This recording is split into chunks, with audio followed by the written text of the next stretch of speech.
จะเป็นยังไงเมื่อเหล่าเด็กอัจฉริยะ IQ มากที่สุดในโลกต้องมาอยู่รวมตัวกันความฉลาดบวกกับความซนสไตล์วัยรุ่นจะทำให้มหาลัยนั้นวุ่นวายสักแค่ไหนกันเชียวสวัสดีครับมิตรรักแฟนสปอยขอต้อนรับเข้าสู่ GU Channel และสำหรับหนังที่ผมจะมาสปอยกันในวันนี้มีชื่อเรื่องว่าเรียวจีเนียสและเรื่องราวทั้งหมดจะเป็นยังไงถ้าหากเพื่อนๆพร้อมกันแล้วไปชมกันได้เลยเริ่มเรื่องมาเราก็จะเห็นว่าพวกคนจากหน่วยงานลับกำลังแอบพัฒนาอาวุธสังหารเลเซอร์โคตรโหดสุดโฉดยิงเป็ดขนาดบินออกไปนอกอวกาศยังสามารถยิงเป้าหมายได้เป้าหมายนั่งเฉยๆนั่งแดกชาอยู่หลังบ้านยังไม่เกียมไม่เหลือซากทิ้งไว้แต่โรโบให้เธอตกใจเล่นแต่ดูเหมือนโปรเจกต์นี้ยังไม่ได้สำเร็จลุล่วงและที่เราได้ชมกันไปนั้นก็เป็นเพียงแค่วิดีโอขายงานที่ต้องรออาศัยแรงสมองและ2มือของเหล่านักวิทยาศาสตร์ในการทำให้พลังงานแสงเลเซอร์ทำลายล้างเกิดขึ้นจริงและสามารถนำมาใช้ได้และดูเหมือนว่าโปรเจกต์นี้จะมองในอีกแง่หนึ่งก็เป็นงานที่สกปรกถ้าอาวุธนี้ตกไปอยู่ในมือพวกคนชั่วที่หลงมัวเมาอยู่ในอำนาจมา 8-9 ปีไม่มีอะไรดีขึ้นแล้วล่ะก็ชีวิตของผู้บริสุทธิ์ก็อาจตกอยู่ในอันตรายได้จากนั้นเราก็มาอยู่กันที่โรงเรียนแห่งหนึ่งที่กำลังจัดนิทรรศการทางวิทยาศาสตร์และเราก็จะได้พบกับดร.ฮัทเวย์สุดยอดนักวิทยาศาสตร์ด้านงานเลเซอร์ที่โด่งดังเพราะเขามีรายการเป็นของทีวีอีกด้วยเขามาที่งานแห่งนี้เพื่อพบกับไอ้หนูน้อยวัย15นามว่ามิชชี่เด็กอัจฉริยะที่มี IQ ระดับพระเจ้าถ้าเทียบกับเด็กวัยเดียวกันแล้วล่ะก็พวกนั้นก็คงมี IQ ไม่ต่างจากคิมแพนซีไอ้หนูนี่มันทำโครงการวิทยาศาสตร์เรื่องเกี่ยวกับเลเซอร์ด้วยความฉลาดเกินวัยวันนี้ด็อกเตอร์จึงมารับตัวเขาเพื่อเข้าไปเรียนที่มหาลัยไม่ต้องเรียนมันแล้วมัธยมฉลาดขนาดนี้และมิชชี่เป็นเด็กคนที่2ที่ด็อกเตอร์รับเข้ามาอยู่ในการดูแลเพื่อเรียนมหาลัยและร่วมงานกับเขาต่อจากเด็กอัจฉริยะด้านฟิสิกส์ชื่อดังอย่างคริสไนท์ซึ่งดูเหมือนไอ้หนูมิชชี่ก็จะเป็นติ่งของพี่คิดอีกด้วย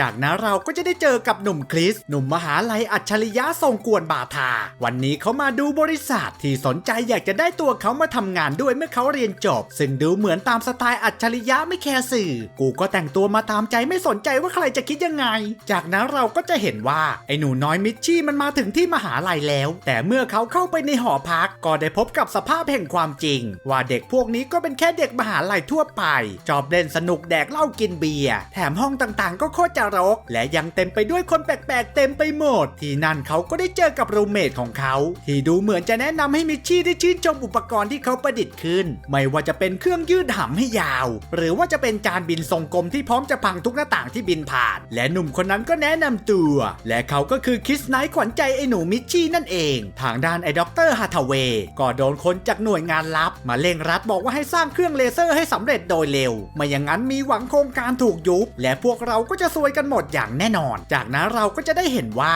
ไอ้หนูมิชชี่ได้เดินไปที่ห้องทดลองเพื่อไปตรวจสอบเลเซอร์ตามที่ด็อกเตอร์สั่งแต่ที่นั่นเองเขาก็ได้พบกับไอ้เคนเด็กมหาลัยที่พอจะมีสมองและได้ร่วมงานกับด็อกเตอร์แต่จะมาเทียบระดับเด็กอัจฉริยะอย่างมิชชี่แล้วก็คงไม่ได้มันพยายามทำตัวเก๋าบอกว่ามันน่ะรุ่นใหญ่มึงมาใหม่อย่ามาทำแจ๋วเดี๋ยวได้ไปนอนตาแป๋วแบบปลาทูแม่กลองโชคดีที่ตอนนั้นด็อกเตอร์ก็เดินเข้ามาพอดีและบอกให้มิชชี่นั้นลองตรวจเครื่องเลเซอร์ดูที่ดูเหมือนจะทำงานไม่ปกติและมิชชี่ก็ตรวจพบข้อผิดพลาดโง่ๆที่ไอ้บักเคนนั้นมันทำไว้ดูเหมือนว่าตอนนี้ด็อกเตอร์จะสั่งให้ทุกคนนั้นฟังความเห็นของมิชชี่แน่นอนว่าไอ้เคนก็เจ็บใจ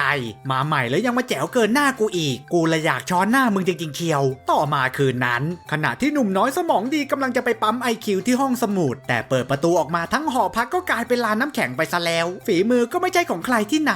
นอกจากอัจฉริยะตัวยุ่งอย่างหนุ่มคริสแถมยังบอกมิชชี่ว่าไม่ต้องอ่านหนังสือหรอกไอ้น้องเรามาสนุกกันดีกว่าตอนนั้นมิชชี่ก็ได้เจอกับสาวคนหนึ่งเธอมีชื่อว่าจอร์แดนผมติ่งหูซึ่งดูเหมือนเธอจะเป็นสาว IQ สูงที่ไม่เคยนอนหลับเลยเพราะว่าสมองเธอมันแล่นตลอดเวลาและด้วยท่าทางโก๊ะๆล้นๆจะมองไปก็น่ารักดีแบบนี้ทำให้ไอ้หนุ่มน้อยมิชชี่ของเราเริ่มอยากจะรู้จักเธอมากขึ้นเช้าวันรุ่งขึ้นไอ้มิชก็ตื่นขึ้นและก็ได้พบกับชายหนุ่มคนหนึ่งเดินเข้ามาในห้องของเขาแล้วก็หายไปในตู้เสื้อผ้ามิชพยายามตามเข้าไปดูในตู้ก็หาไม่เจอประตูลับไม่รู้ว่ามันเอาไปซ่อนไว้ตรงไหนมิชชี่หาอยู่นานก็ปวดฉี่ก็เดินไปฉี่และที่นั่นเขาก็ได้เจอกับจอร์แดนอีกครั้งเธอถักเสื้อหนาวมาให้มิชชี่พร้อมกับบอกว่าอยากได้อะไรก็บอกเธอนะเพราะเธอต้องหาทำอะไรตลอดเวลาเพราะว่าสมองเธอไม่ต้องการการพักผ่อนมิชชี่ก็บอกว่าได้เลยแต่ตอนนี้เขาต้องการความสงบเพราะหนอนชาเขียวของเขาอยากจะร้องไห้จอร์แดนก็เขินแล้วก็รีบเดินออกไป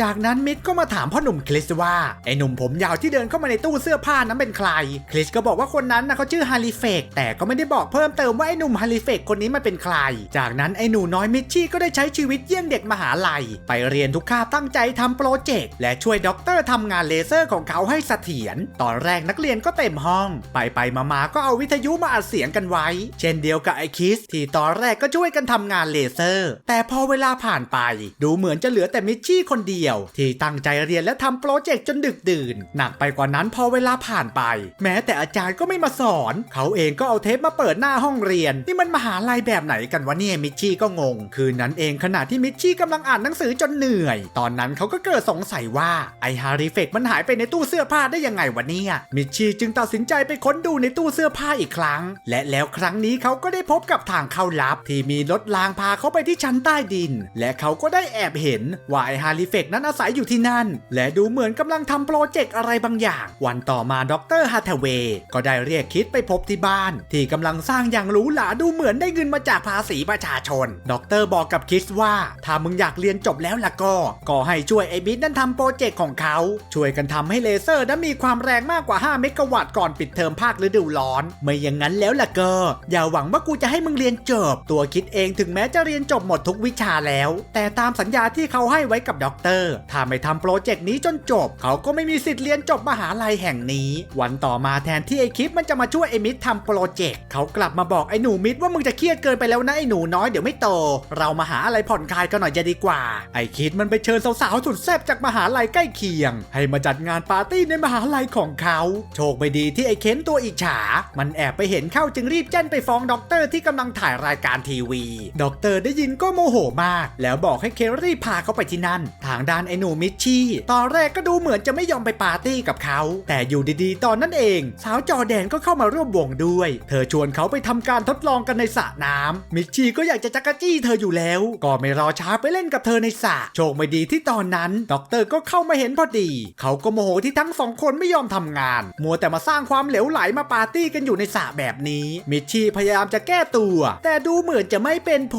ลด็อกเตอร์บอกว่าเขาผิดหวังในตัวเธอเป็นอย่างมากทำให้ไอ้หนูน้อยมิชชี่ของเรานั้นหัวเสียแล้วรีบกลับไปที่ห้องทดลองทันทีตอนนี้ไอ้หนูมิชชี่ก็ไม่มีสมาธิและไม่สามารถใช้สมองของเขาได้เต็มที่เขาหมดความอดทนและตัดสินใจโทรกลับไปหาแม่ไอ้เคนมาเห็นเข้าก็เลยไปแอบอัดเสียงตอนเขาคุยโทรศัพท์ไว้ถึงแม้ว่ามิชชี่จะเป็นอัจฉริยะแต่เขาก็ยังเป็นเพียงแค่เด็กวัย15เขาร้องไห้ฟูมฟายบอกว่าแม่จ๋าหนูอยากกลับบ้านแต่แม่ก็บอกว่าห้องมึงอะกูให้ช่างประปาข้างบ้านเช่าไปแล้วแหมแม่มึงนี่ประเสริฐจริงๆเช้าวันต่อมาที่โรงอาหารไอ้เคนมันก็ได้เอาเสียงที่เขาแอบอัดไว้เอามาเปิดออกลำโพงให้ทุกคนในโรงอาหารนั้นได้ยินสร้างความอับอายขายขี้หน้าให้กับหนูน้อยวัย15ของเราเป็นอย่างมากมิชชี่ทนไม่ไหวรีบกลับไปที่ห้องเพื่อเก็บเสื้อผ้ากะว่าไม่อยู่มันแล้วมหาลัยวิปลาสแห่งนี้แต่ตอนนั้นพ่อหนุ่มคิสก็เดินมาแล้วก็บอกว่าถ้าอยากไปก็ไปเลยแต่นายจะพลาดความสนุกสุดเหวี่ยงคิสเล่าให้มิชชี่ฟังเรื่องของฮาริเฟกหนุ่มผมยาวที่อาศัยอยู่ในตู้เสื้อผ้าชั้นใต้ดินฮาริเฟกก็เคยเป็นเหมือนกับเขาทั้งสองค